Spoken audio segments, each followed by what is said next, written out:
Hello, my name is Jorge Gaviria, and I'm the founder of Macienda. We partner with farmers in Mexico to bring heirloom corn products to every kitchen. With my Spark Cash Plus card from Capital One, I earn unlimited 2% cash back on every purchase. And it has no preset spending limit, which means my purchasing power adapts to my business needs. My Spark card helps me fulfill my mission of bringing masa to the masses. Capital One, what's in your wallet? Terms and conditions apply. Find out more at CapitalOne.com/SparkCashPlus. Listening to Coffee with Kenobi, you are, with Dan Z, the podcast you're looking for. This is... yes. The Force is what gives the Jedi his power. It's an energy field created by all living things. It surrounds us and penetrates us. It binds the galaxy together. At last we will reveal ourselves to the Jedi. At last we will have revenge. My apologies, young one. It's time for a proper introduction. I'm the new Padawan learner. I'm Ahsoka Tano. Then how do you know how to disable the shields? I don't. I'm just here to get Rey. People are counting on us. The galaxy is counting on us. Solo, we'll figure it out. We'll use the Force. That's not how the Force works. Oh, really? You're cold? This is James Arnold Taylor, and you're listening to Coffee with Kenobi. I have a good feeling about this. Hello, friends, and welcome to Coffee with Kenobi. I'm your host, Dan Zehr. Delighted to have a Star Wars conversation with you. Since May 2013, I've been committed to creating a positive, family-friendly, spoiler-free place for our Star Wars community. To me, the idea is simple. You walk into your favorite coffee shop and you hear a lively discussion about Star Wars films, Disney Plus live action, animation, books, comics, collectibles, or Star Wars experiences at the Disney theme parks. It's my vision to bring that sense of community to this podcast, my website, special events, live video experiences, email newsletter, and more. Join our Star Wars community at coffeewithkenobi.com and be part of something special. Thank you to the official travel partner of Coffee with Kenobi, MEI and Mouse Fan Travel. Check out coffeewithkenobi.com/DisneyWish to join me and Star Wars fans from around the world on the Disney Wish, the incredible Disney cruise ship, June 16th to the 20th, 2025. It's just a few months away. Sign up now for a no-cost, no-obligation quote and let them know Coffee with Kenobi and Dan Zehr sent you. On today's show, it is the live recording of S.T.E.A.M Into Star Wars, the annual event that I am honored to be a part of. I am joined by several students, fans, and just people who love Star Wars and a great community like the one I am fortunate to teach in. Incredibly, it's actually not that much of a surprise. I forgot to hit record for the first minute, so it's going to start kind of abruptly, but basically I just introduced the show and, you know, the usual. So pull up a chair, grab your favorite mug, and have some coffee with Kenobi. As I was just talking to, your principal, it's just such a great, there's so much support here that, when Tom first, kind of talked to me about coming down, it was so great. And to also be able to do the podcast from here, it was a great opportunity. So this is like a lab, not only for kids to, see different makers, authors, artists, and so forth, but it's also for adults to kind of spend time with their family and also kind of see stuff, because normally we're at conventions doing this or celebration. You have regular people here, and so it's nice to kind of have that, like, hey, look, this is great, and it's in your own backyard. You didn't have to travel very far. Yeah, and that's the nice thing. I think Tom has done such a great job with S.T.E.A.M Into Star Wars. It's made it kind of like a celebration in the Midwest. Where you get to be and see people from all over the community who just love Star Wars. This is an awesome event, and this is, I think, our third year of being involved with it, and Mr. Gross has been very kind, and we love having him on the show to talk about this event. He talked with us on our show about how much it takes to put something like this on and how much he relies on volunteers, and he has great volunteers working on this, many of them students. So wonderful event. We love it for Central Illinois and for Washington here at the high school. That's right. Well, speaking of wonderful events, one of the nice things about hosting S.T.E.A.M Minute Star Wars is you can pre-register for the event. One of the things it allows you to do is you get entered into a raffle, and in that raffle you are able to be a guest on one of the podcasts. And it just so happens we have our raffle winner right here. Come on down. Hey, please share your name. I am Mike Summer. Mike Summer, ladies and gentlemen. Mike is you've been to S.T.E.A.M Minute Star Wars how many times? I think this is our third year coming. That sounds about right. So how have you noticed, first, it's great to see you again. Thank you. How have you seen S.T.E.A.M grow over these past few years? It's been a neat experience. I first learned about it from listening to your show and Greg's show as I was listening to those. And we live over in Bloomington, so it's not too far of a drive for us. And so we wanted to come over. Our family enjoys watching Star Wars all the time, and so my daughter wanted to come. The first time we came, she was 9 or 10 or whatever it was at that point. And we saw and came and saw some of the different activities and some of the focus on reading and science and technology and having some of the games that we could play.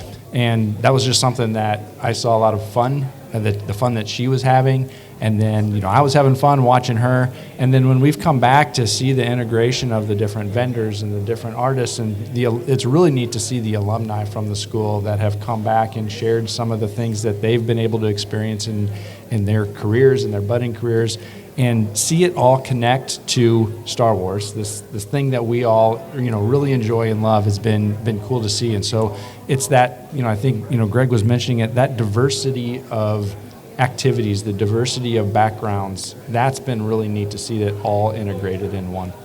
It's very, very well said. It's almost like you have a podcast or something. Yes.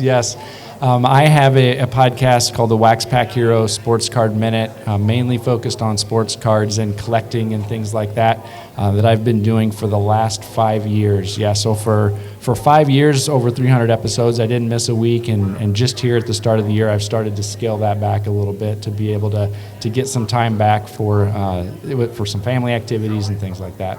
Well, you tapped into a lot of interesting things, I think. One of the things that we love doing, and that Greg, of course, is a part of too, is you combine what you love, and then you make it becomes a hobby, but then it becomes more than a hobby. It almost becomes like a job in its own sort of a way. How do you find that both enhances your love of the hobby and how it can make it more challenging? Yeah, I think what I found is the thing that enhanced it was if I was going to be sharing information, sharing knowledge, having other guests come on the show and talk, that forced me to make sure I really knew what I was talking about. And it allowed me to dig into these different rabbit holes and different aspects and areas of the hobby that I maybe wasn't as familiar with before, so that I could speak with a little bit of knowledge or background. But having other people on has also exposed me to things that I never, ever would have understood or known about, and if it wasn't for those conversations. And that type of thing has been amazing to help me expand my interest in the overall collecting community. The other thing that it's done that has been really cool for me is it has opened up the opportunity to share on a broad stage. So as I had my blog and I had the podcast, it created opportunities for me to write articles for Beckett Publications, which is one of the big hobby industry publications. Most recently, I have been able to start writing hobby-related articles for Sports Illustrated. That type of thing has been really cool, and it would have never happened if it weren't for me taking my love of card collecting and that type of thing and putting myself out there in the blog and in the podcast and just generated those types of things. The other thing that's really enhanced my enjoyment of the hobby is something that you talk about a lot, and that's the community aspect. And so connecting other like-minded people together about something that they're passionate about creates a network of people that you otherwise would have never been exposed to as well, and that's been a really cool aspect as well. How about, seriously, what an answer. How about that? It's inspiring. It's inspiring. Now, Greg, notice I'm turning to you because I don't want to have to follow that. That's just really impressive. How would you respond to that? How have you found, obviously you love Star Wars and you're a massive card collector too. That's how the two of you connected, I believe. Mm-hmm. But how have you found it both enhances and can be a challenge when you combine your hobbies and your passions with something that becomes a job? Yes, it does. And I can tell you, before I got into the Star Wars, community, I blogged technology for 2 years straight, 5 days a week, 2007 to 2009, and I can tell you the relations that I made through that were almost nil. When I started doing the podcast and got to meet you and Tom at Celebration, and later on Mike Summer, it's like this was so much more of a welcoming community that we kind of bounce off each other. We're like with John Center, there's 4 podcasts right here, and normally we only see each other from the waist up.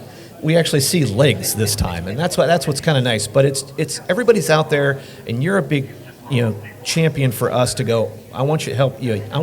I'm excited about you creating. I'm excited about you making content and doing what you love, because you can hear it. You can't fake doing this for more than a few episodes. No. Mike would tell you that. It's like, if you're not passionate about this, you're not going to do it for very long, and you're not going to enjoy it. You're not going to put in all this work if it's going to be a job. The longer you do it, and that kind of shows you, like, the longer we do this, it's about finding what you love, and you keep on going. But the avenues, like to be able to write, like this, in doing like the Fantha Tracks reviews for Skeleton Crew, that's kind of, it's opening a new door, because I can see, like, hey, Mike's writing for Beckett, he's writing for SI, he's writing for StarWars.com. Why not try other things? Get out of your comfort zone and have fun with this. That's what it's all about. I also very well said. I think it's so critically important to tap into not only who you are, but to see where that comfort zone is, and to push back on that, and to realize this is a risk. Maybe that risk is telling me that this is something I need to pursue. And then you continue to stretch those boundaries, and your comfort zone becomes, a whole different realm, doesn't it? Because you're not afraid to look inside yourself and be the best version of yourself. That is the Jedi way, right? Because fear, as you may have heard, is the path to the dark side. Well, Mike Summer, thank you so much. Please let everybody know where they can find your work and your show.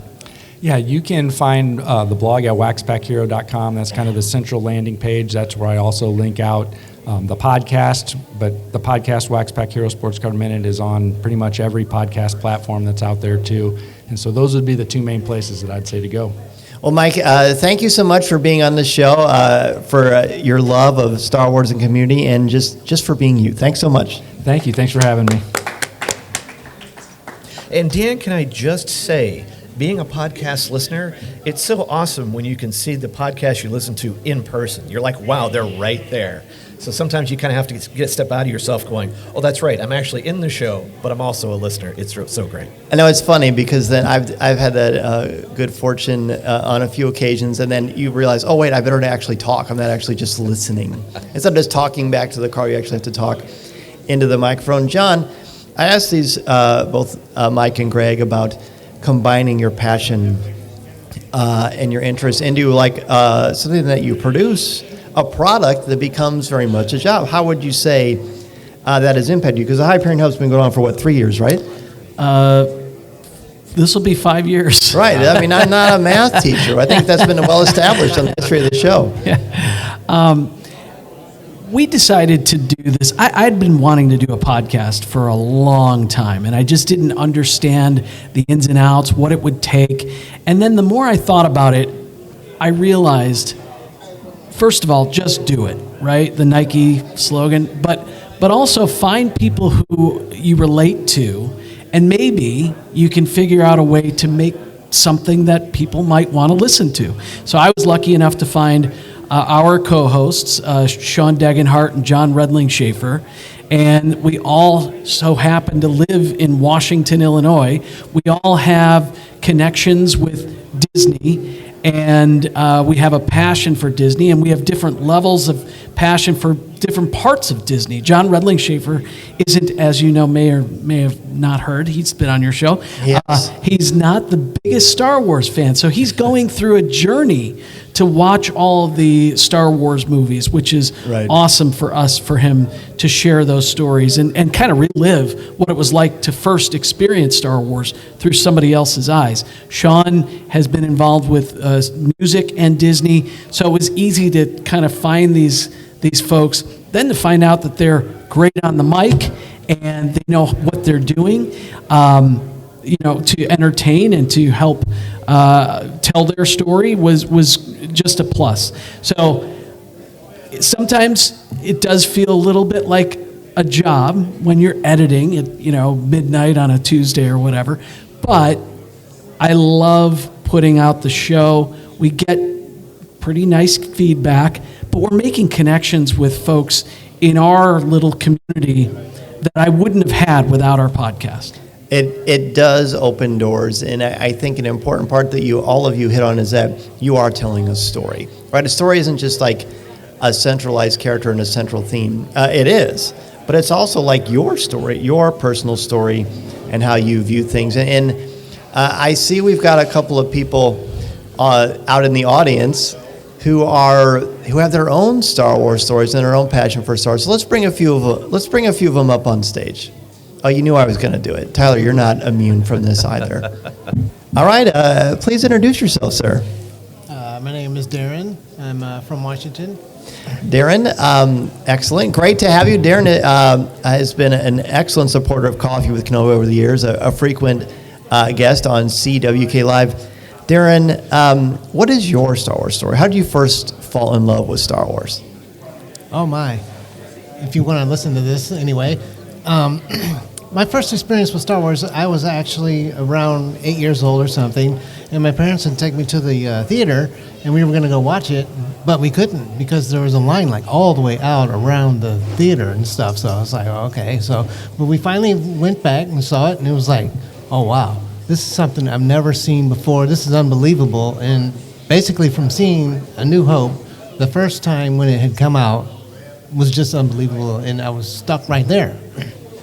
And so then from there, what are some of the ways that you have seen the fandom grow, and how much of that do you see in steam into Star Wars?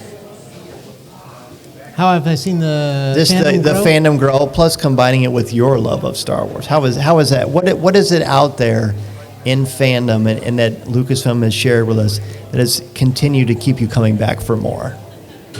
Obviously, they think they keep the brand going with releasing new products and new movies and things.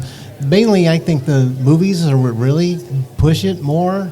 I mean, it's interesting now with Disney Plus, and they have released the shows and things like that on there.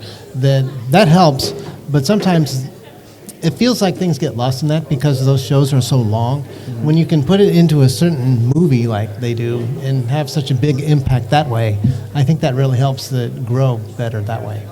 I agree. It's like drinking from a fire hose since Disney purchased Lucasfilm, and I think that it's great. I don't know that I would know the majority of the people in this room if not for the purchase, because I feel like it added a much wider net. Mm-hmm. Would you agree with that? I do. In order to appeal, because, for the longest time, it was just the 3 movies, right? And that can only go so far, and then, you start to worry that is that audience aging out. But I think now with more animation, with more kid-based shows like the Young Jedi Adventures, I think you can put things out there, visions that it may not hit with everybody, mm-hmm. but at least you're creating fresh content, and who knows what's going to happen. Did anyone realize, what the cultural significance of The Mandalorian when it came out, and especially when Grogu was introduced? I'm looking at this awesome Mando here, and you don't see that very often. You see like the Luke, I am your father, spoilers for Empire, but when you see what Grogu has seen, you're like, I'm wearing the socks right now. It's like it's incredible what it's done, and I'm just happy that they keep creating new Star Wars. Yes, I do believe when Disney did purchase Lucasfilm, it was a very good thing, because Lucas trying to do it all himself was kind of, I don't know, I think he was stuck trying to get things done. And having Disney and their backing has really helped it grow more, because they have been able to put out, obviously, a lot more content. So that's really helped. I agree. The information, the reach, the resources. Real quick, Darren, before we let you go, give me your favorite Disney Plus Star Wars series, animated or live action, and your least favorite. We'll balance it out. The favorite show, right now I guess I'd have to say Andor. I really liked Andor. And coming season 2 should be coming out soon. It is. And I look forward to how they're going to implement having I think it's 3 or 4 years of his development within the next few episodes that goes right into Rogue One. That should be very interesting to see, especially since the same director helped it go from Rogue One right into Episode 4, which that transition was excellent. And so is there one that didn't work for you as well, that you still watched because it was Star Wars, but maybe didn't hit you in the same way? One of those Disney shows that didn't work so well? Yeah. I don't know, thinking of those, I would say The Acolyte didn't really hit me that well. But I think if they had released it in more of a contiguous storyline, it works a lot better. I actually went back and watched it in that order. Like cool. The order it actually went, and I felt it flowed a lot better than the way they released it. You like the chronological as opposed to the in media res style. Well, Darren, hey, thank you so much for being here and for supporting the show and just being a great Star Wars fan in this wonderful community of ours. Thanks so much. Thanks for having me. All right. This time, maybe we'll have you over here just to make John not have to keep doing his aerobics, although he's getting his steps in. We're going to have Tyler Pompa on, a longtime friend of Coffee with Kenobi. He looks so excited to be on this stage. So excited. You do good. Well, you're in the right place. Tyler Pompa, ladies and gentlemen. Hello. Tyler, it's good to see you, buddy. It's good to see you as well. It's been a minute. It has been a while. So what is your Star Wars story? How did you first fall in love with Star Wars? Star Wars to me is one of my big 4 fandoms that I don't ever remember not being a part of my life.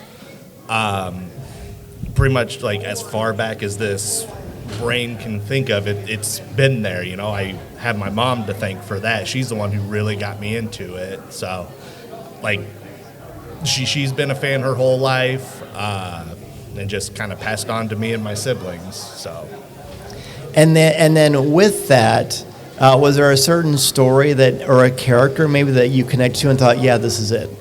I've always loved Obi-Wan Kenobi. I've loved. Kind of like the calm, he's very wise, but whenever it's time to back it up, he's ready to go. That's how I describe you. Oh, really? Yeah. Well, thank you. It's that mixed with the Hufflepuff in me. Yeah, he's always been one of my favorites. I've always loved Luke Skywalker. Right now, I really like Master Soul because he kind of brings that Obi-Wan Qui-Gon energy. So anybody kind of along those lines. Sure. And you, in your off time, if there is such a thing for us, you have a kind of a really cool relationship with Funko products. Talk about that. Yeah, it's more of just collecting toys in general. Funko, I usually try to do if I can't find an actual action figure of that person. So like Gerard Way of My Chemical Romance. Like, no one's making action figures of him, unfortunately. But then there's certain ones where I look at it, I'm like, I've got 27 Spider-Man figures on this shelf. Why do I have a Spider-Man Funko Pop right there? But some of them, they're good to have. I've got them signed. I've got Chase variants. So there's a lot of things I collect, and yeah, Funko does. They do quite a bit of products that are nice to have. Yeah, you've got once in a while in the CWK Cafe, our Coffee with Kenobi Facebook group, you post some pictures of your collection, and I always marvel at what you have and the quality, but also how you display them. That's a big part of it. Mm-hmm. Oh yeah, like with a lot of these figures, some of the ones Hasbro does, Black Series, Marvel Legends, they don't look good just standing there. You gotta add some flavor to it. Like, no one wants a Wolverine standing there with a neutral face. No, put that angry face on him and have him slashing somebody. There you go. Can I ask a quick question? How often do you change those figures, or at least change their poses? The poses is kind of whenever I look at it and I'm like, I can do something different. Displays I regularly change out. My wife knew what she married into, so I do have 3 shelves dedicated to things in my kitchen. The only consistent one has been my Indiana Jones collection, but everything else, it's been Street Fighter, it's been Universal Monsters. Currently, it is Sonic the Hedgehog on the top shelf, and then Marvel on the second shelf. So it's just kind of whenever I look at it and be like, all right, this needs a break, and swap it out. Interesting.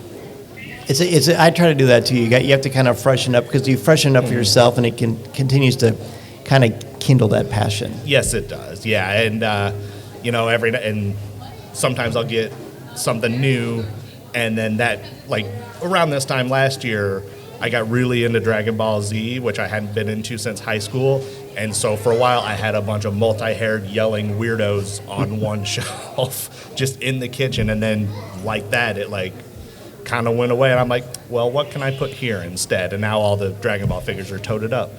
I love it. Well, Tyler, thank you again for your friendship, for your support, and for being here supporting S.T.E.A.M and Star Wars. It's always great to see you. Oh, you too. I'm always excited to be here. So take care. Tyler Pompa, ladies and gentlemen. I do have one more person, and he's been on the S.T.E.A.M and the Star Wars stage almost his entire life, if you can believe that. He is the most popular host of CWK Live.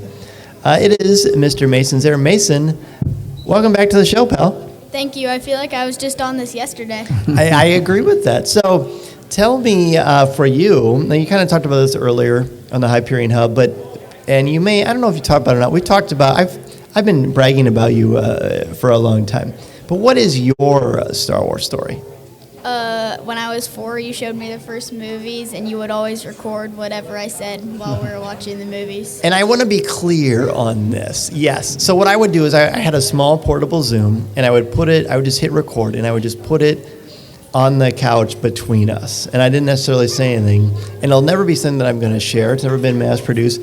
But I just thought someday it'll be fun for you to hear yourself making commentary of the original Star Wars films, because it's just kind of fun to see what you noticed and what kind of stood out to you.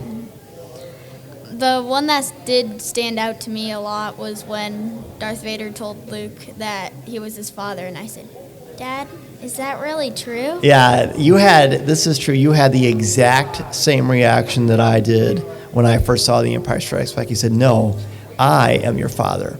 And I said, no, that's not true. And you looked at me and said, no, that's not true. And I just smiled like, oh my gosh, it is happening again. It was a really, really cool thing. How much would you say living with someone that you're related to, would you say Star Wars has impacted your life? Yeah, like normally I would like Star Wars, but then with you having the show and everything makes me like it almost 10 times more. Yeah, I'm glad. Well, I already know the answers to this, but I want to see if it's changed at all. So maybe I don't know the answer. What would you say is your favorite Star Wars character? Character, probably Jango Fett. Jango Fett, because a part of me thought you were going to say Commander Cody. No, he's my second. Second favorite. Okay, and then do you have a favorite Disney Plus Star Wars series? The Mandalorian. The Mandalorian, understandable. Is it because of Grogu? No, I just like how they made the story. Is He's actually smart. Yeah, it's very, very well done. Is there a certain Disney Plus Star Wars series that didn't work for you as well? Probably The Acolyte. And that just didn't resonate with you. Yeah. But isn't it cool that there are so many different kinds of Star Wars stories? So it's not like one size fits all, where there's a lot of things that people can enjoy. It doesn't have to all be the same thing. It's still set in the same universe. Yeah, and that's how Star Wars brings families together. I agree. Hey, you're pretty good at this. Thank you. Yeah. Did you ever, if I ever consider retiring, would you like to take over? We'll see about that. We'll see about that. We'll talk to your agent. Well, hey, Mason Zehr, everybody. Thanks for being on, pal. Thank you. All right. Can I compliment you, Dan, on something really quick? Besides being a wonderful dad. Oh, thanks.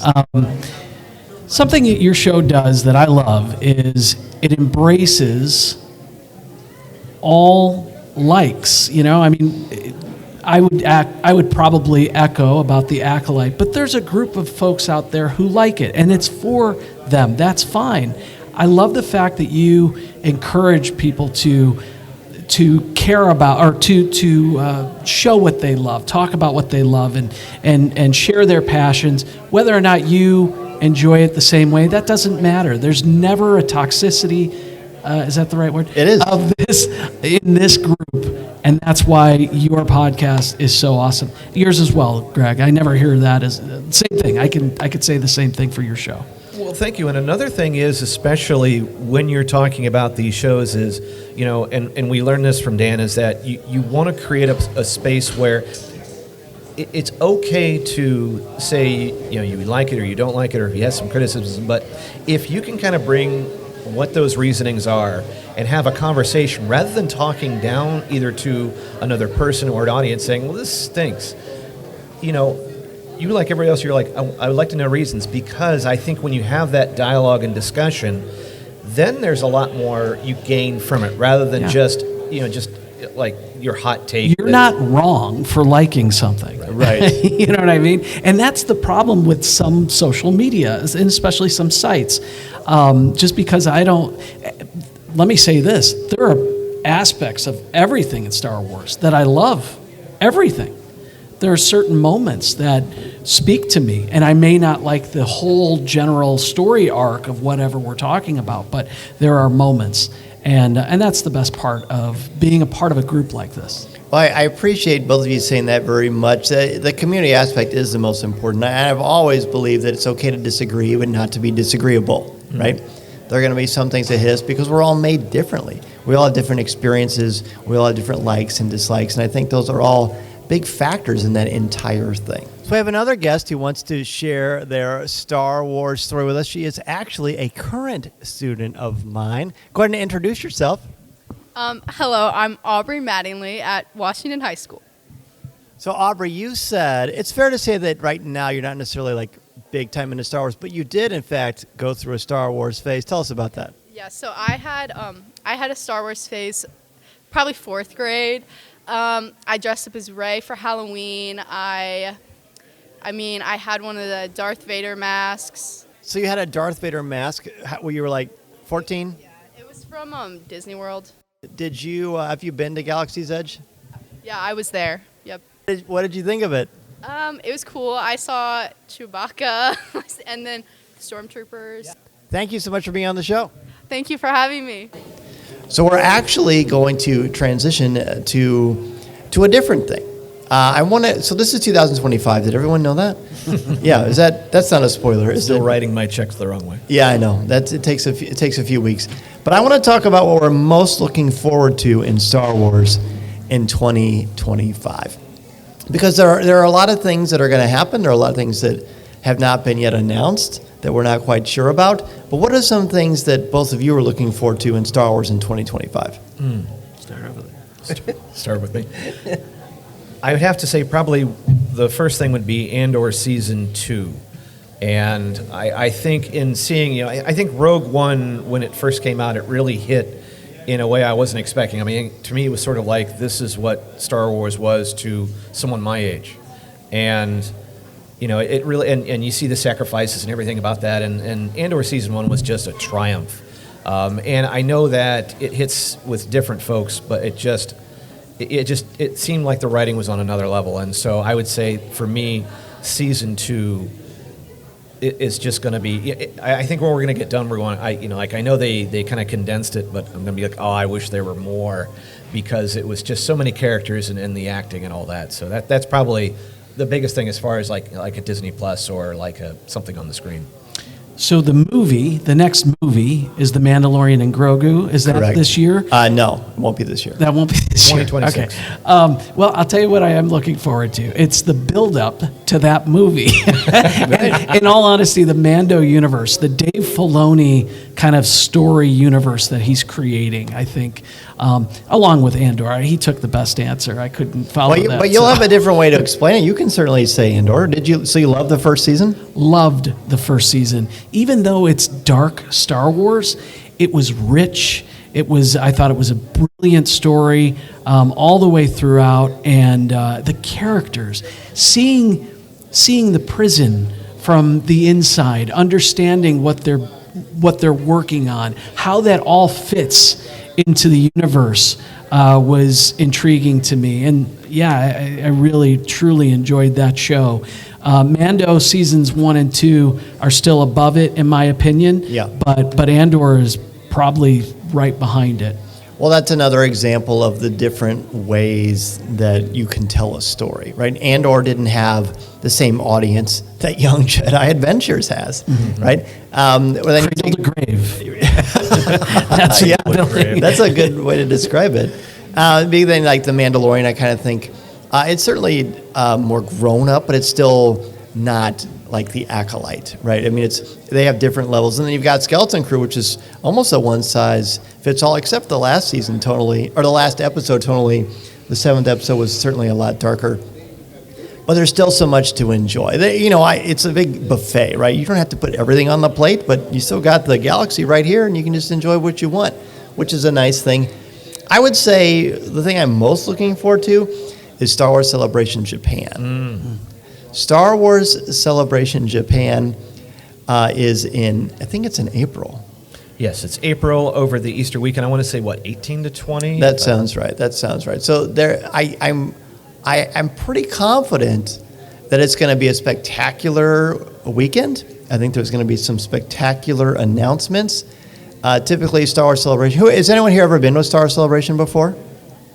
A couple of people, yeah, a couple of us. Star Wars Celebration is fantastic. I'd love to take Mason to one of these days. I have a feeling that we could probably make that happen.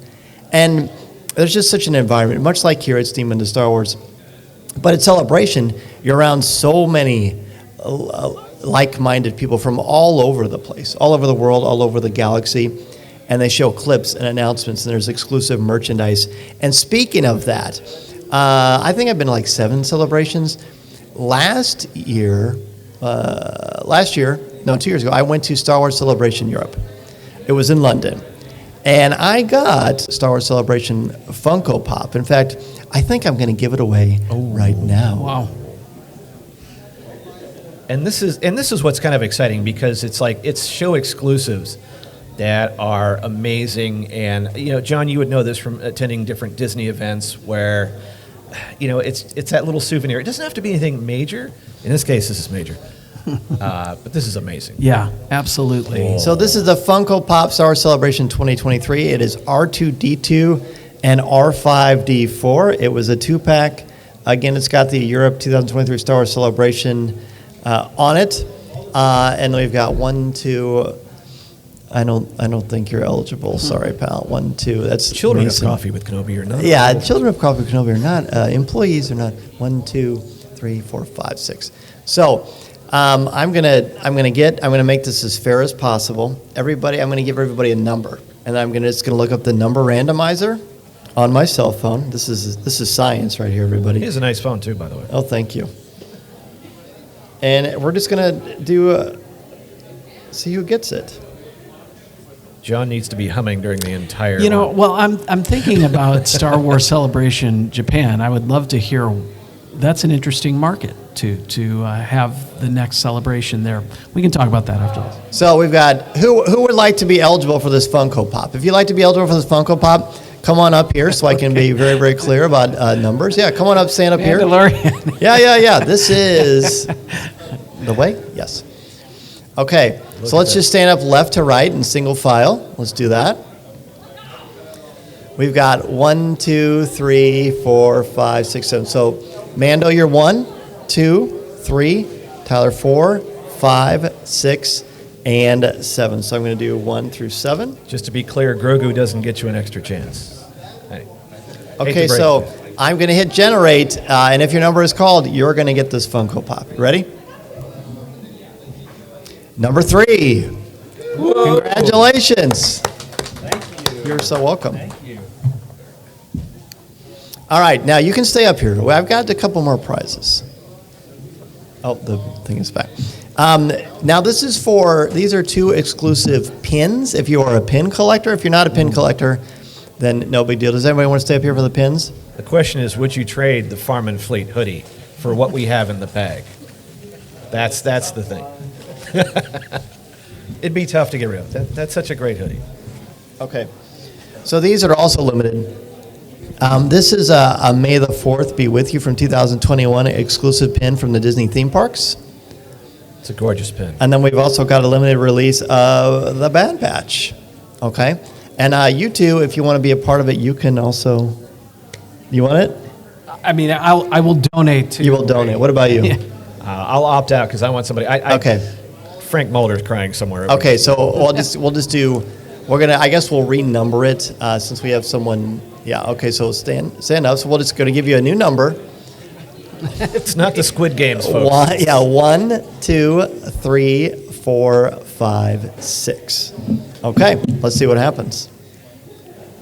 Dan will reach in and get the This Coffee is with the- Kenobi yeah, randomizer. this is the I riveting. wouldn't hum that music, but copyright. Well, you know.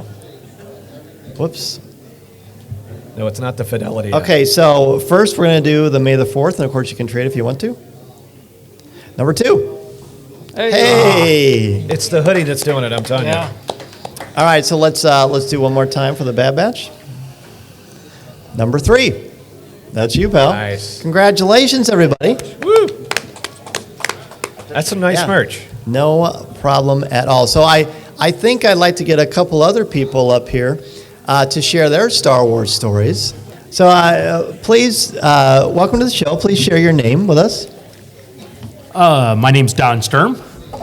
Don, it's great to see you. Let's welcome Don. You said Don, right? D-O-N? Yep, D-O-N. Good. Well, Don, what brings you to S.T.E.A.M into Star Wars? Well, I am here representing Idea Illinois. We brought some games, and I love Star Wars. And so when Stephanie Crawford couldn't make it, she was like, hey, I'm the president of the organization. She's like, hey, would you like to represent? I'm like, and then the table's in a perfect spot. So, yeah, that's why I'm here. And you can probably tell by Don's wonderful voice and just his elocution that he is a podcaster and educator himself. Tell us kind of about your walk that professionally got you to here. Podcasting? Yes. Or, yeah. So I've always loved to talk. From my mom says from the time of 6 or 7 months, 8 months old. Always helps with a podcast. So I started. We won't get political, but let's just say I started a political podcast with a friend of mine. We thought that was a way to make a difference and get people talking. And then it's just a colleague and I work for the Morton School District here locally, and they've been very supportive. So I have a podcast called Through the Educational Looking Glass that I co-host and focused on educators. And then I also, through my district, do one called Care You that focuses on helping caregivers do that hard job of taking care of kids. Right. So, so for you, STEAM is sort of ideal like it is for so many of us because it's a combination of education and Star Wars. What is it about that combination, or really even pop culture, that helps to promote both sides of the spectrum? Boy, that's a tough question. I mean, it's just like Star Wars is so much a part of my life, and it's just life. And so to be here to have that STEAM focus, I mean, I have to admit, I had heard of this event, but had never been. And as soon as I walked in and saw this, I'm like, how have I not been here before? And I think maybe because I have a 32-year-old and a 28-year-old, the kid part of it wasn't there. Sure. I love that. And so when it comes to Star Wars, the first movie you saw, I assume, was the original. The original in the theater in Morton, Illinois, with my father.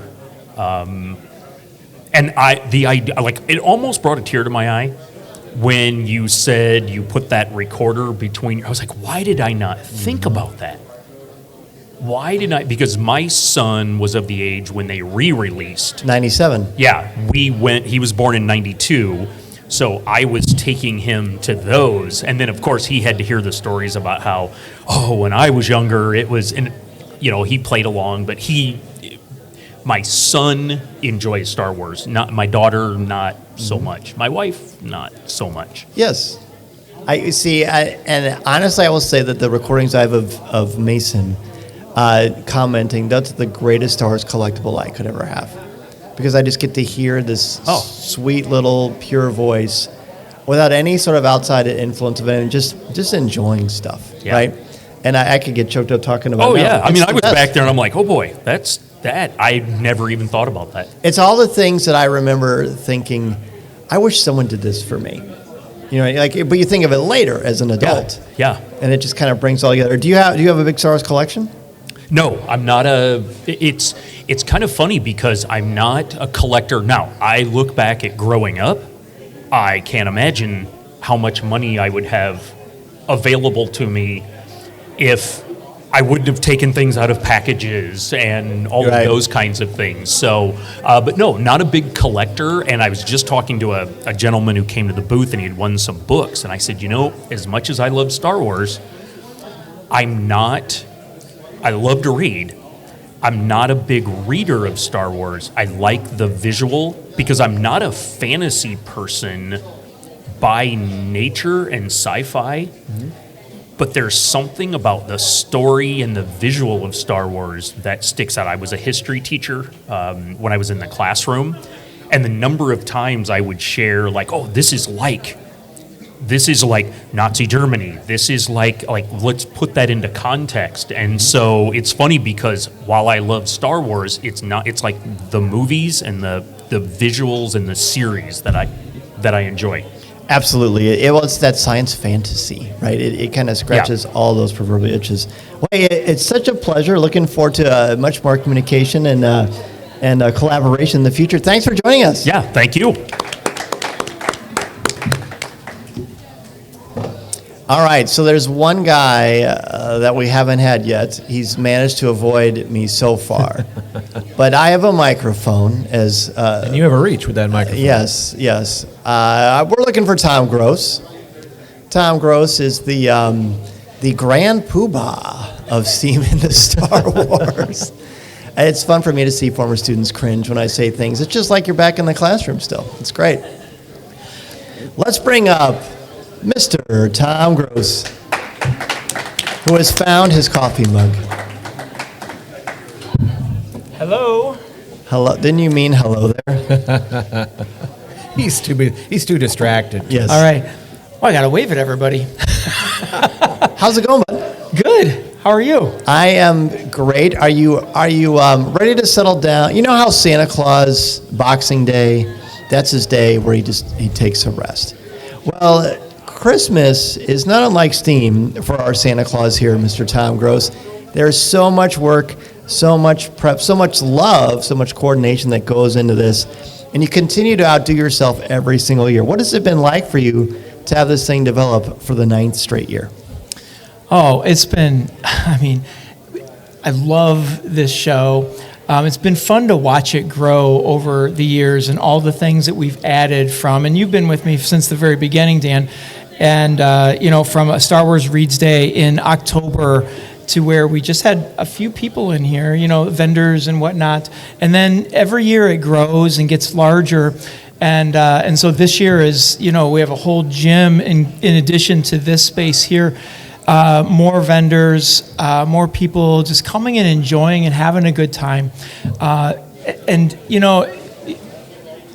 It's like the planning is done now for this, but I already am starting to think about next year and like how this is going to look next year. And I enjoy just sort of, one of my favorite things of this show is when I get to stand kind of in the middle back there and I just look around, and it's just cool to see, to see the kids with their Yoda ear crafts, and to see people walking around with their 3D printed materials, or going to the West Gym and see people playing games and having a good time. That's what really, this is all about, and just being a part of a community. So why STEAM? I mentioned at the top of the show, this used to be Star Wars Reads Day, and it was one day. Lucasfilm, I think, did that for 2 years, and then they made Star Wars Reads Day until an entire month, where libraries and bookstores could kind of take it and do whatever they wanted.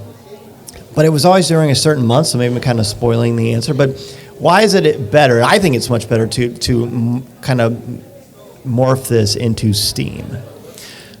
So, we're in a school. And so, we have a lot of students that work with us and help us. And, it's a nice community in a building like this to let's look at different aspects of learning. And so STEAM seemed to be the right way to go. And if you look at the literature and of the press releases I put out there, I always put, it's STEAM plus reading and writing.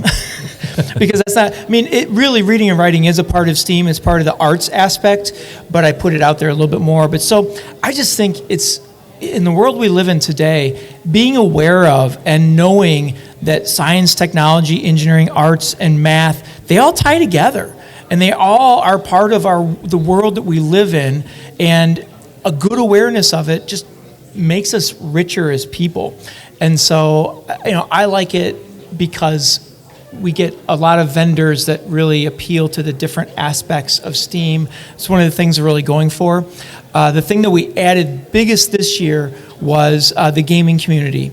And I just love how the gaming community has an appeal to the STEAM, because you have everything from the mathematics of the mechanics of a game to the arts of how a game looks and it appeals to somebody that they want to play it. And all those things. And so bringing the gaming community and then all the extra that comes along with it. Like here we have a D20 dinner, the dice makers and print to play and Philos world building. They're all part of that gaming community that when we look at their materials, we can see, wow, there's a lot of like mechanics that go into these things that make our games exciting and fun. So it's kind of a long way around to your question of why STEAM. I think it's because it appeals to learning and it appeals to us. We're so blessed to have your passion and your vision, not only for STEAM, but for this school itself. And I know you don't necessarily love when people say that to you, especially when a bunch of people are staring at you. But hey, we love you, and we can't do this without you. Thank you so much for who you are and what you bring to Washington Community High School. Oh, well, thank you. Thank you. I can't say enough about how much you bring to this. As we're colleagues, and so I bounce ideas off of you all the time, and so you're as big of a part of this as anyone else. So I do appreciate that, and all of you who come every year and have a good time. So thank you all. So thank you, Tom Gross, everybody. Thank you.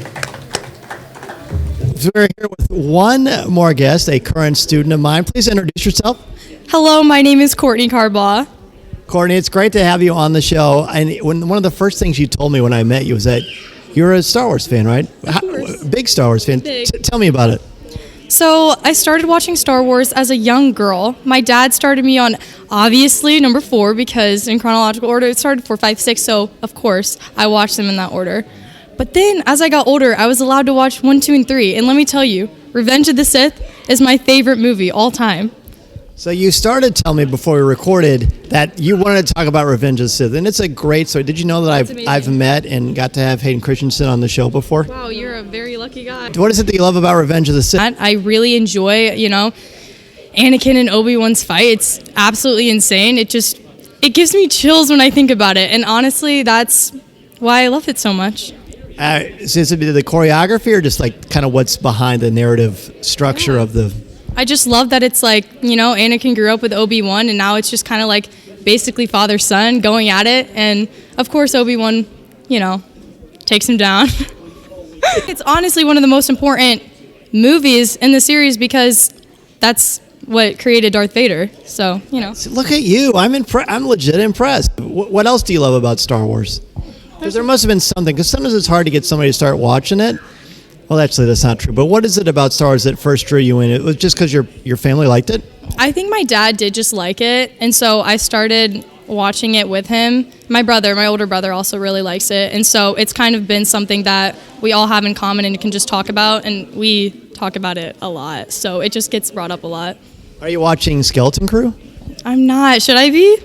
What's the last Disney Plus show you watched? The last Disney Plus for Star Wars? The Mandalorian. Great.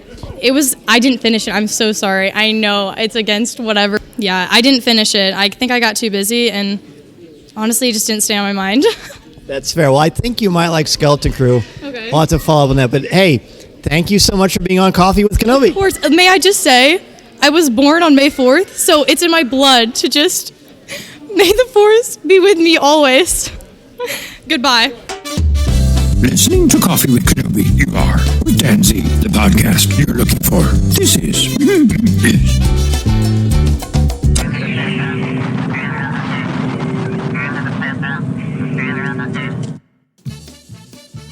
All right, well, I think that is going to wrap up 2025's Coffee with Kenobi podcast appearance on S.T.E.A.M into Star Wars, of S.T.E.A.M into Star Wars. Thank you so much, everybody, for being here. I want to thank all of our extraordinary guests who joined us on the stage. And a very special thank you to, of course, Tom Gross, but also my co-hosts for this.